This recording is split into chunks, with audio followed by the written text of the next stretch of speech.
మేము మోడీకి ఇస్తాం ఓటు. కాబట్టి మనం ఎన్నికల్లో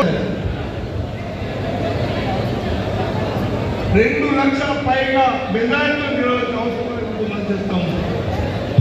ఇంకా అనుమానం లేదు.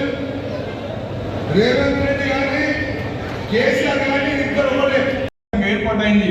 పాస్పోర్ట్ ఏర్పాటైన తర్వాత ఎక్స్పోర్ట్స్ పెంచడము, ఇంపోర్ట్స్ తగ్గించడము, ఇంకా అనేక రకమైనటువంటి ఫెసిలిటీ కల్పించడము, ఈ రకమైనటువంటి ఆలోచనతో ప్రభుత్వం ముందుకు పోతా ఉంది.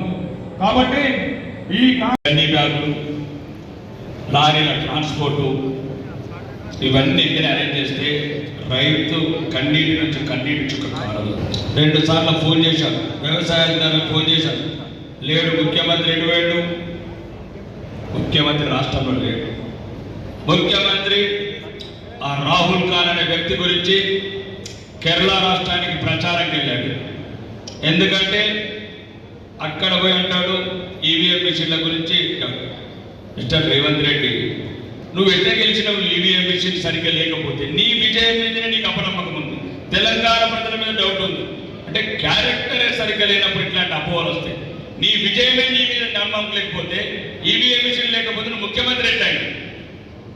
ఆ రోజు మళ్ళీ కలెక్టర్ ఫోన్ చేశాడు, వ్యవసాయ శాఖ సార్ ఇక్కడ ఆర్మూర్ ప్రాంతంలో రైతులంతా వడ్లని రోడ్డు ఉన్నాయంటే, మళ్ళీ 3 రోజుల తర్వాత భారీ వర్షాలు మొత్తం తడిసిపోయింది. అంటే ఇక్కడున్న రాష్ట్ర ప్రభుత్వం చేసే విధానం. 20వ తారీఖు నాడు రైతులందరూ మా ఇంటికి వచ్చారు, మొత్తం ఈ ప్రాంతంలో ఉన్న రైతులందరూ. అన్న రాత్రి అకాల వర్షము, తుఫాను, ఉరుములు, మెరుపులు ఇవన్నీ తడిసి ముద్దయిపోయిందన్న మా కష్టం. ఏం చేయాలో అర్థం కావట్లేదు, ఎవరు పట్టించుకునే వాళ్ళు లేదు అని ఒక స్వామి, పల్గుండ్ర స్వామి అనే స్వామి దగ్గరికి పోతే, ఇంత సడన్గా అరాచక ఈ వర్షం ఎందుకు వచ్చిందంటే మీ జిల్లాకి ఎవడో అబద్ధాల కోరు రైతులను నెట్టేట ముంచినోడు వచ్చేట మీ జిల్లాగా అడిగినాడు. అంటే రైతులని నట్టేట ముంచినోడు, అబద్ధాలు చెప్పినోడు మీ జిల్లాలో అడుగుపెట్టిన అరిష్టం అడుగంటే వాళ్ళకి రైతులకు వచ్చే వర్తంగా అవునవును నిన్న రేవంత్ రెడ్డి వచ్చాడు నిజామాబాద్ అంటే. అంటే అట్లాంటి రైతులను ముంచినోడు, రైతులకు తప్పుడు వాగ్దానాలు చేసినోడు, రైతు రుణమాఫీ చేస్తని ఈరోజు మళ్ళీ దేవుళ్ళ మీద ఒట్టు పెడుతున్నాడు. ఒక్కసారి ఎవరైనా కాంగ్రెస్ వస్తే ఒక్క మాట అడగండి, 2 లక్షల నియమనండి. ఏ రైతు అయినా ఉంటే దయచేసి మీరు రైతులు బ్యాంకులలో డబ్బులు తీసుకొని పెట్టుకున్నారు కదా, 2 లక్షలు ముందు ఇచ్చిన తర్వాతనే మన ఊళ్ళోకి రమ్మని. ఇప్పుడు మళ్ళీ ఆగస్టు 15 అంటున్నాడు. ఎందుకో తెలుసా? అతను జూన్ 4 తర్వాత ముఖ్యమంత్రి ఉండట్లేదు. జూన్ 4 తర్వాత ముఖ్యమంత్రి ఉండట్లేదు. నేను చెప్పట్లేదు, ఆ కొడకల్ ముఖ్యమంత్రి చెప్తున్నాడు. నాకన్నా మంచి తెలివిపరుడు, నాకన్నా మంచి నిజాయితీపరుడు అంటే కోమటిరెడ్డి వెంకటరెడ్డి రెడీ ఉన్నాడు అంటే ఇక్కడ నుంచి ఢిల్లీకి వెళ్ళి సిగ్నల్ వచ్చినట్లేదు, బాబు ఇది తామరాన్ని పైన అయిపోయిందని. కాబట్టి ఇంకా హిందువులను అవమానం చేయడానికి, హిందువులని ఇబ్బంది పెట్టడానికి, హిందూ దేవుల మీద కొట్టు పెట్టడం. ముఖ్యంగా దయచేసి ఈరోజు రైతు సోదరులందరూ ఆలోచించాల్సింది. సుమారు 25,000 కోట్లున్న సబ్సిడీని కాంగ్రెస్ ప్రభుత్వం నుంచి 10 ఏళ్లలో 1,25,000 కోట్ల వరకు తీసుకెళ్ళాం నరేంద్ర మోడీ గారు. 7 లక్షల కోట్లు రైతు రుణాలు ఉంటే 21 లక్షల కోట్లు రైతు రుణాలు ఇస్తున్నాము. యూరియా కావచ్చు, 50% సబ్సిడీ మీద కావచ్చు, రకరకాల టార్గెట్ కావచ్చు, తాడిపత్రలు కావచ్చు. మొన్న కూడా మేము ఎలక్షన్ చెప్పాం 3,100 మద్దతు ధరిస్తామని. ఓకే, మీరు నమ్మినా నమ్మలేదా పక్కన పెడితే ఆ 2,100 రూపాయలు నేను ఒక జైతాల రైతమ్మ అమ్మాయి రైతు లేడీ రైతు అంటుంది. ఎట్లా జరుగుతుందో చూడండి, 1,500 రూపాయలు ఇస్తున్నాం. నమ్మండి, కన్న తల్లినైతే నమ్మండి. ఈ దేశాన్ని కాపాడేందుకు, ఈ ధర్మాన్ని కాపాడేందుకు, ఈ రైతులను కడుపులో పెట్టుకున్నందుకు 3,100 ఇస్తున్న భారతీయ జనతా పార్టీ కాదని ఈరోజు కాంగ్రెస్ అలియాస్ ముస్లిం లీగ్ పార్టీ గెలుచుకున్నారు. అంటే ఏదంటే మన తెలంగాణలో పాలించే గేదె నమ్మి పోతులు కొనుక్కున్నారు. ఒకవైపు 3,100 రైతుకు సన్మానం ఈరోజు కలిసి పరిస్థితులు వచ్చేది కావు. ఈరోజు పసుపు ధర మీరు చూస్తున్నారు, నేను చెప్పే అవసరం లేదు. అది ఒక్క రోజులో దిగేది కాదు, ఒక్క రోజు ఎక్కేది కాదు. 5-6 ఏళ్ళ నుంచి చేసిండు. మేము కూడా పసుపు పెడతాం, నాకు కూడా తెలిసి పసుపు 5,000 నుంచి 4,000 నుంచి 6,000 నుంచి ఈరోజు సుమారు ఒక 15,000 పైచీలకు 20,000 మధ్యన వస్తున్నదంటే గౌరవనీయ పార్లమెంట్ సభ్యులు ధర్మపురి అరవింద్ గారు ఎంతో కష్టపడి పోడు కన్నా ముందు విదేశీ దిగుమతులను తగ్గించారు. ఈ టెక్నికల్ ఫ్యాక్ట్స్ మీకు చెప్పలేము రైతులకు. అక్కడికి ఏదైతే షిప్పులలో పసుపు వస్తుందో 1,000 టన్నులు 1,00,000 టన్నుల పసుపు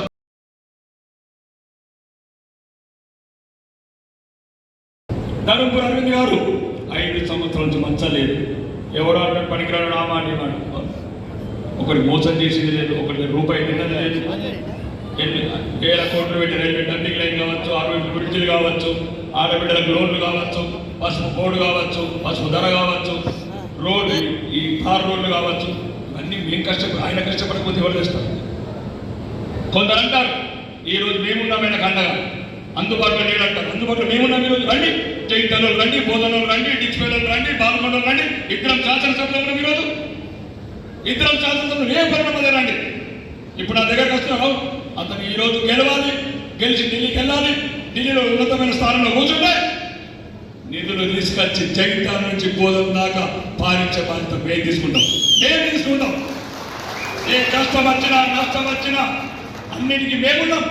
ఈరోజు మమ్మల్ని తయారు చేశాడు, 2 శాసనసభ్యులు తయారు చేశాడు. 1,000 ఓట్ల మెజారిటీ వచ్చాం. మొక్కమొలని భూమిలో ఒక్కలమై మొలిచినాం. ఒక్కమొల నిజామాబాద్ జిల్లాలో బీజేపీ ఇంత పెద్ద అభివృద్ధి చేసి అయినా గెలిచి మమ్మల్ని గెలిచి ఈరోజు తెలంగాణలోనే అందరికన్నా ముందు గెలిచే సీటు అత్యధిక వేగంగా గెలిచి నిజామాబాద్ అని అన్ని సర్వేలు చెప్తున్నాయంటే అర్థం చేసుకుని దాని ఎంత ధర్మపురి కృషి అవుతుందో. ఎవడో నోటికి వచ్చినట్టు మాట్లాడతాడు, అవాళ్ళు అంటాడు. ఎవడు కార్లో కూర్చున్నాడు, మనం కూర్చున్నది కార్లలో అభివృద్ధి సంవత్సరానికి 7,000 ఢిల్లీ ఉండాలా. కాబట్టి దయచేసి ఎవరైనా చెప్పినా తప్పుడు మాట వినకండి. దేశం ధర్మం అన్ని ముఖ్యము. దాంతోపాటు సోదరుడు కేంద్రంలో ఉన్నతమైన స్థానం వస్తే మనకు నిధులు ఎక్కువ వస్తాయి, మనం అభివృద్ధి చేసుకుందాం. రైతులకు సంబంధించిన కోల్డ్ స్టోరేజ్ కావచ్చు, గోడౌన్లు కావచ్చు, రోడ్లు కావచ్చు, పల్లెపాట కావచ్చు, అన్ని రకాల అభివృద్ధి చేసుకొని ప్రాసెసింగ్ యూనిట్లు పెట్టుకొని రైతులకు విదేశాలకు ఇబ్బంది చేసుకొని రైతు అంటే నిజామాబాద్ జిల్లా రైతులాగా ఉండాలని నిరూపించుకుందాం. మొత్తానికి ఈ అవకాశం నాకు ఇచ్చిన మీ అందరికీ అప్పుడు వచ్చి సెప్టెంబర్ 17 అంటారు. ఏది నీ సెప్టెంబర్ 17కి రిపోర్ట్ చూపెట్టు. నువ్వు వేసిన కమిటీ డిసెంబర్ 2025 అన్నది. నువ్వు సెప్టెంబర్ 17 ఎట్లా అంటున్నావు? మళ్ళీ బాసరమ్మ వారిని ఒట్టేందుకు? ఆ టీఆర్ఎస్ కరెక్ట్ అన్నాడు. ఊకే దేవుళ్ళ మీద ఏమి, నీ పురాణాల మీద ఏమని చెప్పి నువ్వు ఇంకా నీ భార్య పిల్లల మీద ఏమన్నాడు ఒట్టు. కరెక్టే కదా? ఎన్నిసార్లు మోసం చేస్తారు కదా, నాశనం చేస్తున్న దేశాన్ని మీరు కాంగ్రెస్ పార్టీ. ఈ వయసులో నెత్తి మీద టోపీలు పెట్టుకొని ఆజాది ఆజాది ఆజాది అని అడుగుతుండే. ఎంతో దేనికి ఆజాది? అరే 45 ఏళ్ళు నా వయసు అంటున్నది రాజకీయ అనుభవం. నువ్వు ఏం చేసినావు చెప్పు. వాళ్ళు ఏం చెప్తున్నారు? వాళ్ళు నేను చేసి చెప్తున్నా. పనులు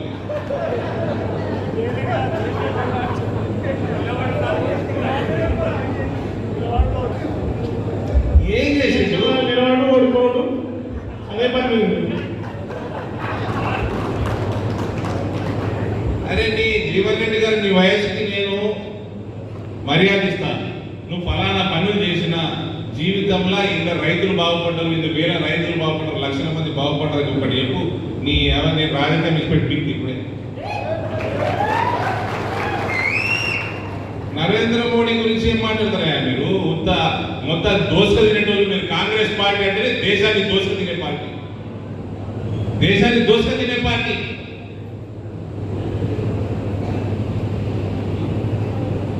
ఏం చేసినావు అంటే చెప్పేది లేదు. కానీ ఎలక్షన్ నిలబడుతున్నా గవర్నమెంట్ ఉన్నది.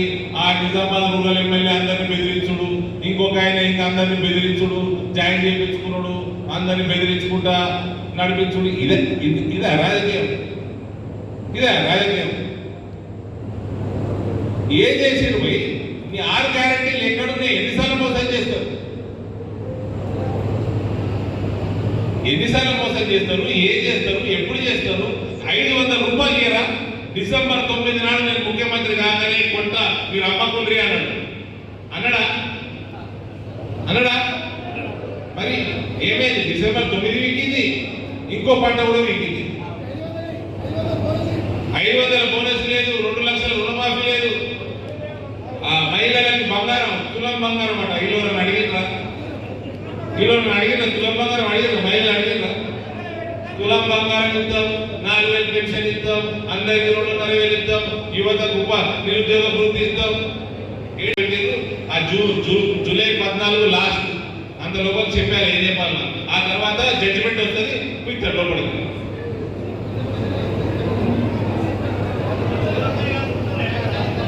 అది మీ జీవన్ రెడ్డి గారు ఎందుకు వేస్తారండి? మీకు ఓటు ఎందుకు వేస్తారు? ఏం చేసిన వాళ్ళు వేస్తారు? వీళ్ళిద్దరు జగిత అరే తిరుపతి రెడ్డి ఈయన రైతు ఐక్య వేదిక అధ్యక్షుడుగా 178 మంది ఈయనతో పాటు ఇంకా కొందరు రైతులు నిన్న మొన్న జాయిన్ అయిన బద్దం శ్రీనివాస్ రెడ్డి అని అట్లా కొందరు రైతు నాయకులు కలిసి 178 మంది నామినేషన్ చేసి చరిత్ర సృష్టించారు. ఒక చరిత్ర సృష్టించారు.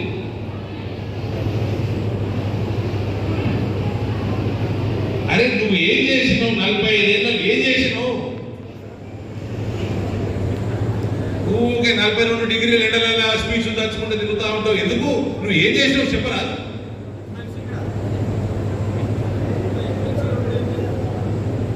చెప్పారు ఆ కాంగ్రెస్ వాడు మోసం మీద మోసం, మోసం మీద మోసం, దేశాన్ని దోచుకుంటూ. ఆ రాహుల్ గాంధీ కూడా నోటేస్తారా అన్న చెప్పురి కూడా? రాహుల్ గాంధీ నోటేస్తారా?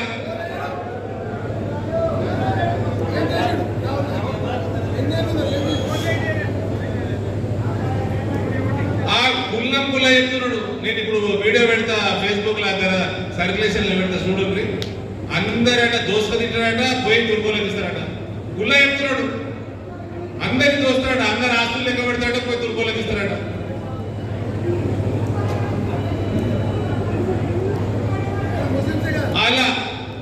అలా మేనిఫెస్టోలో కుల్లా ఉన్నది. ఈ దేశ సంపద మొట్టమొదటిగా ముస్లింలకే హక్కు ఉంటుందని. ఎందుకుంటుందండి? ముస్లింలకు హక్కు? ఈ హిందూ ముస్లిం కాదు, ఇది హిందూ ముస్లిం కాదు, గుర్తుపెట్టుకోండి. ముస్లిము నాన్ ముస్లిం. ఇప్పుడు ఈ దేశంలో హిందూ ముస్లిం అవుతుంది. ప్రపంచం మొత్తంలో హిందువులు వేరే కదా, వేరే దేశాలలో అడవుల పంచాయతీలే ఉంటాయి. క్రిస్టియన్లకి ముస్లింలకు పంచాయతీలు ఉంటాయి. ఇజ్రాయెల్ ఏమైతున్నది? ఇజ్రాయెల్ ఏమైతున్నది? గత 70 సంవత్సరాల నుంచి ఏమైతున్నది ఇజ్రాయెల్?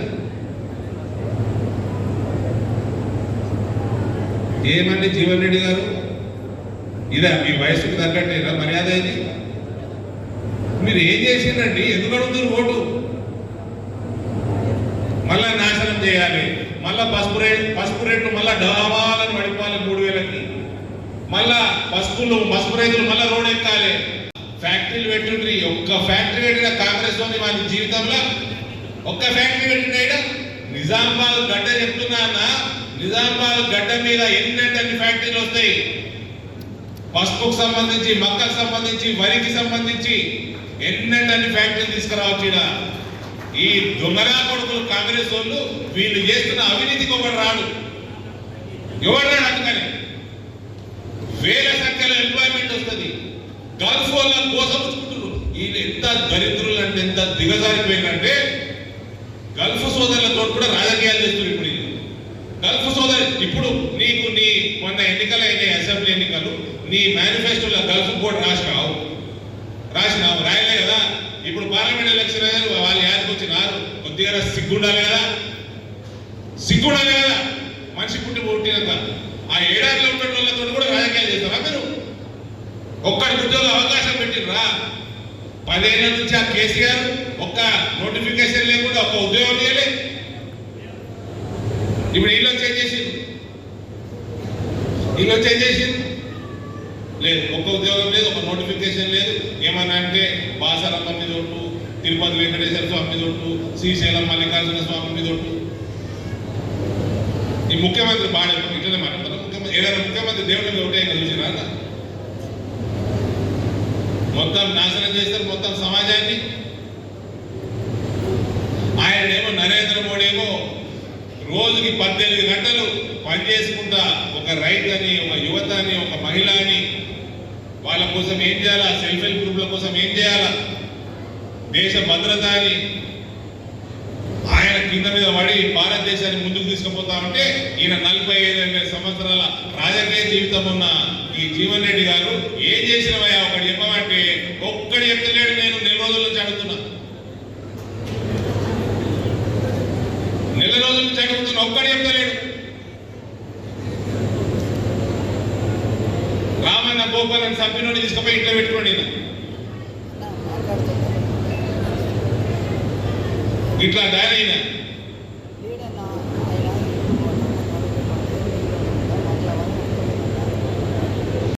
గెలిపారు నెల రోజులల్లా. ఈ రేవంత్ రెడ్డికి చెప్తా ఉన్నా, బిడ్డ రేపు ఎలక్షన్ రాగానే నెల రోజుల లోపల వాల్యుయేషన్ చేయించి బహిర్గతం చేయి, 1 month లోపల మేనేజ్మెంట్ తీసుకొచ్చి జరిపిస్తా. పసుపు రేటు ఏమున్నది ఇవాళ, పసుపు రేటు ఏమున్నది, అది నరేంద్ర మోడీ ఘనత. ఈడికెళ్ళి పసుపు రేటు పైకే పోతా ఉంటది కానీ ఇక తగ్గే విషయం ఉండదు.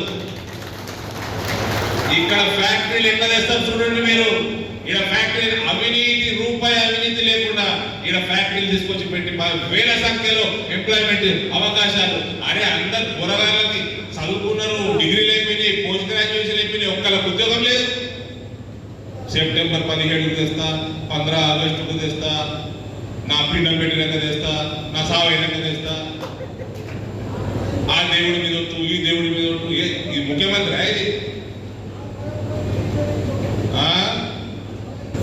ఇది మాట్లాడుతున్నారు. ఏముంటది జీవన్ రెడ్డి ఏం చేసినావు చెప్పు, ఏం చేసినావు చెప్పు.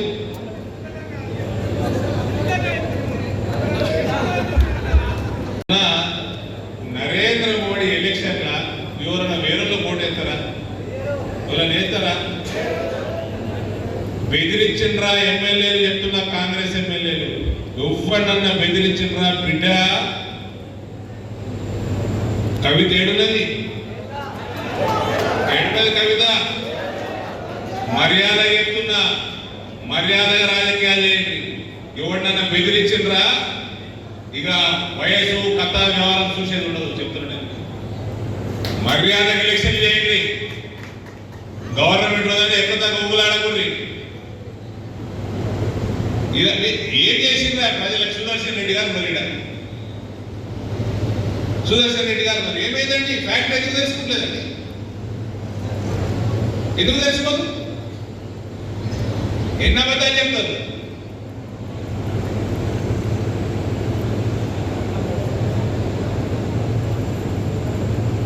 ఆయన ఫ్యాక్టరీ పెట్టుకుంటున్నాడు, ఆయన సంపాదించుకుంటుంది ఫ్యాక్టరీ పెట్టుకుంటున్నాడు. రైతులు సంపాదిస్తుంది ఫ్యాక్టరీ పెట్టుకోవాలి, రైతులు సంపాదిస్తుంది ఫ్యాక్టరీ పెట్టుకోవాలి. ఇదే ఎందుకు రాజకీయాలు చేసేది? ఎందుకు రాజకీయాలు చేసేది? మీడియా మళ్ళీ అడుగుతున్నా, ఏం చేసిండు జీవన్ రెడ్డి 45 ఏళ్ళ? ఏమీ లేదు. ఎందుకు అడుగుతున్నాడు ఓటు? ఆయన వయసు ఎంత? ఆయన రాజకీయ చరిత్ర ఏంటి? ఎన్ని దశాబ్దాలు ఏం చేసిందంటే ఏం చేయలేదు. కనీసం జగిత్యాల 50 రోడ్డు కూడా వేయలేదు. నేను రాజకీయాలకు వచ్చినప్పటి నుంచి 50 రోడ్డు అనే జగిత్యాల 50 రోడ్డు కూడా వేయలేదు కదా. ఇవాళ నరేంద్ర మోడీకి వ్యతిరేకంగా ఓటు అడుగుతున్నాడు.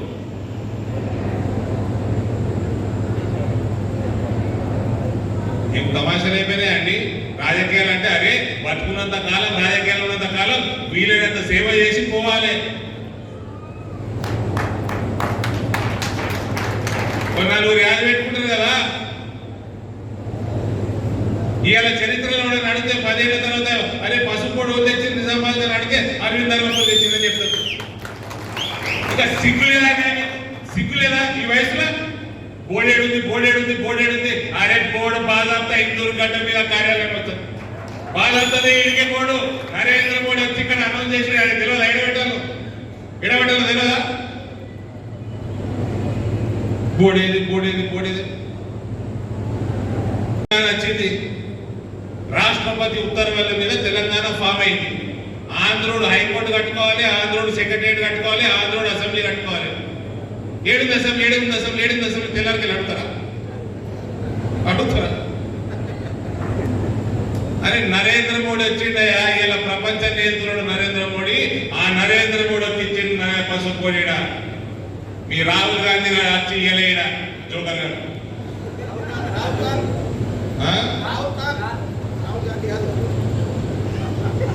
ఏమయ్య గోపాల్ రెడ్డి ఏం చేయండి జీవన్ రెడ్డి?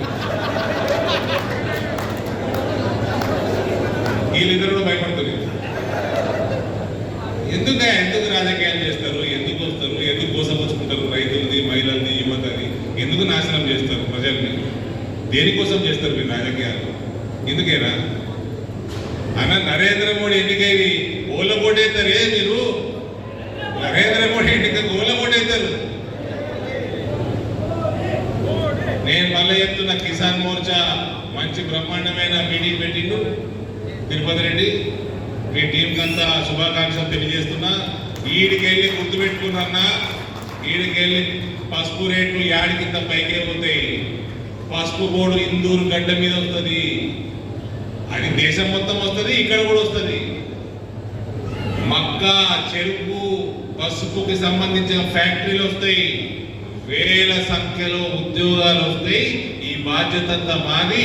ఎన్ఆర్ఐ సోదరులని వాపస్ అక్కడ వలసలు తగ్గించి వాపస్ తీసుకొచ్చే బాధ్యత. వ్యవసాయం మంచిగా చేయి, కొత్త ఎంప్లాయ్మెంట్ క్రియేట్ చేయి. ఎందుకు పోతారన్న? భార్య, పిల్లలు, తల్లిదండ్రులు ఇచ్చిపెట్టి ఎందుకు పోతారు? గల్ఫ్లో ఎడారిలో పనిచేసుకొని ఇంకా ఎందుకు ఒకడు పోడు? గవర్నమెంట్ అనేది పనిచేస్తే ఎవడు పోతాడు? ఎందుకు పోతాడు? ఇవాళ మీ అందరికీ నిజామాబాద్ ఉంటారు, గుజరాత్లో ఉంటారు కదా, హైదరాబాద్లో గుజరాత్లో ఉంటారు కదా. గుజరాత్ ఒక టైంలో 1950లలో, 60లలో, 70లలో కరెంట్ ఉండకపో ఏముండదు. గుజరాత్ వెనుకబడి అందరూ వేరే వేరే పట్టణాల్లో సెటిల్ అయ్యారు. మన నిజామాబాద్, హైదరాబాద్లో కూడా లక్షల మంది గుజరాత్లో ఉంటారు. ఇవాళ గుజరాత్ విడిచిపెట్టి ఉన్నాను పోతున్నాను. ఎవ్వడు పోతాడు? ఒక్కడు పోతాడు గుజరాత్ విడిచిపెట్టి. మొత్తం ప్రపంచం గుజరాత్ పోతున్నది. 120 దేశాల పైన పెట్టుబడులు గుజరాత్లో ఉన్నాయి. ఎందుకున్నాయి? నరేంద్ర మోడీ ఆయన ముఖ్యమంత్రి 10 ఏళ్ళు కాబట్టి. కష్టం నరేంద్ర మోడీ భారతదేశ ప్రధానమంత్రి. ఈ రాహుల్ గాంధీ కోటేంద్ర అన్నాడు. ఏం చేసినావు? 45 ఏళ్ళు ఏం చేసినావు? గుడ్డి సున్నా, ఇంత పెద్ద సున్నా.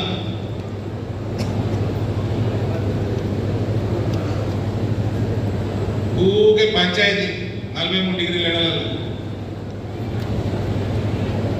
నరేంద్ర మోడీ ఎలక్షన్ కూడా వేరే కోటేస్తారు కూడా. చెప్పురు వాళ్ళు నేస్తారా? లేదు. ఈయన పెద్ద వచ్చింది, ఇప్పుడు పెద్ద మనిషి అని మర్యాదగా మనం కూడా మర్యాదగానే ఉన్నాం. అది బెదిరించుడు మొదలుపెట్టిన అందరినీ, బీజేపీ కార్యకర్తలు బెదిరించుడు మొదలుపెట్టి. నువ్వేం చేసావు చెప్పు మరి. ఇప్పటి నుంచి నేను మైక్ పెట్టుకున్నప్పుడు జీవన్ రెడ్డి ఏం చేసినా అడుగుతావు. చెప్పురు ఇక పక్కకి. ఇప్పటి నుంచి గంగన్న ఎటువైనా పక్కకి జగిత్యాలు ఉన్నట్టు చూడాలి. మీరు కనీసం 2-3 జగిత్యాల నాయకులు ఉండాలి. అలానే అడుగుతాను నేను ఏం చేసిన మీడియా మిత్రులు. What did Jeevan Reddy contribute to the society చెప్పమని చాలు. అదే హెడ్లైన్ ఇవ్వాలండి. నరేంద్ర మోడీకి ఓటేయాలి, అది మన బాధ్యత. అందరూ మే 11 నాడు బయటకు వెళ్ళి ఓటేయాలి, ఓటు వేయాలి. హిందువుల ఓటు సంఖ్య పెంచాలి. లేకపోతే తాలిబాన్ అడ్డ అయితే తాలిబాన్ అడ్డ